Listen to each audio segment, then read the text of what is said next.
Mum always said, look, if you're saying for me, I guarantee you're playing for England in 10 games. Yeah. And he was right, you know.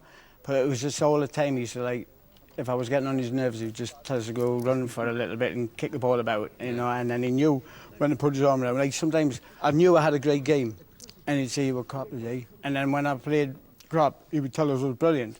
So you couldn't work him out, and then I just realised it would start working. I think Terry Venables was one of those where he could be one of the lads, but yet there was a fine line how far you could take him. And to me, from a football point of view, he simplified things. Yeah. He just gave you that kind of mentality that you wanted to win for him. He was brilliant. Every time we'd watch all these different teams, and then he would always show Holland. You know, and he always said, like, you know, the Holland game is going to be the key game. Yeah. And he was right.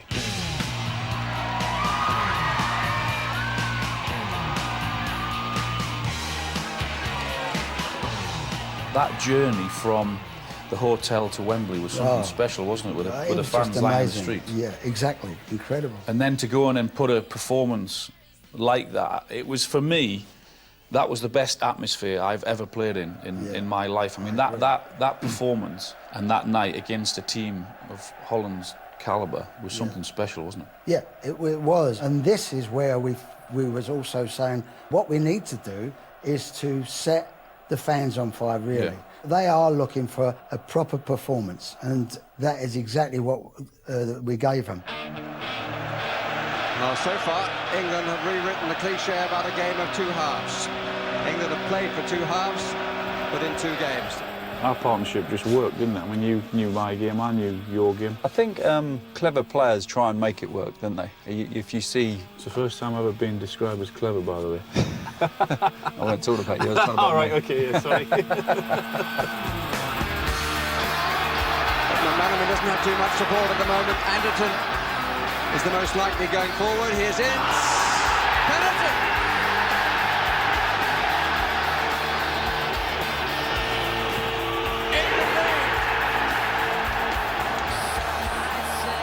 Everyone was a 10 out of 10, wasn't they?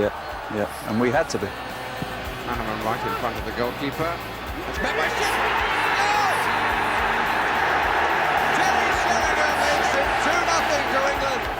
And you could have had another goal, really, but you decided to side pass it to me, didn't you? Well, go on, you tell me about that. I mean, I've had a lot of comments over the years that, I mean, would Shearer have passed to you? And I said, no chance. No, I don't know what I was doing passing to him. So you explain the situation. Right. There's no way I'd have passed that to him. McManaman. It's got through.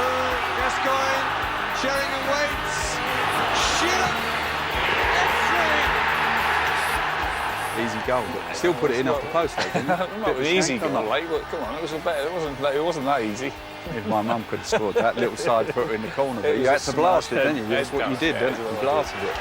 And you have to say, it's magnificent. I used an identical line that described Maradona's brilliant goal against England in '86. You have to say that was magnificent. And it was. That's Anderton. And Sheringham. It's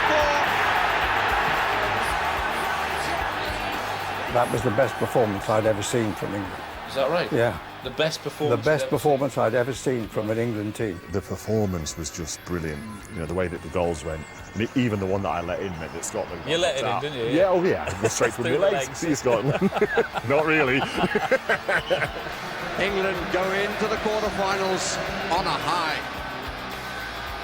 You were quoted after the game as saying that night was perfection. It was perfection. It was super special. I'm the first to say well done to the players, but if you know, just when you think you've got things licked in this game, it can smack you in the face. Were you talking about it? Do players sit and say we can win this? Yeah, definitely. There was a feel-good factor, there was an arrogance, there was a confidence. Because we were sort of locked away in our hotel. We didn't have a clue, really, about the atmosphere outside of the hotel. We just didn't know what was going on in the country. In the country and in London was incredible. Yeah. There was a sense in the 90s that this country had a brighter or whatever, sunnier, more technically-coloured thing going on. So and there was Brit-pop and Brit-art and all that sort of stuff. And football. And with less than 2 hours to go before England take on Spain in the Euro '96 quarter-final, thousands of fans have been pouring into Wembley. Before '96, I mean, an England game could be a scary place to be.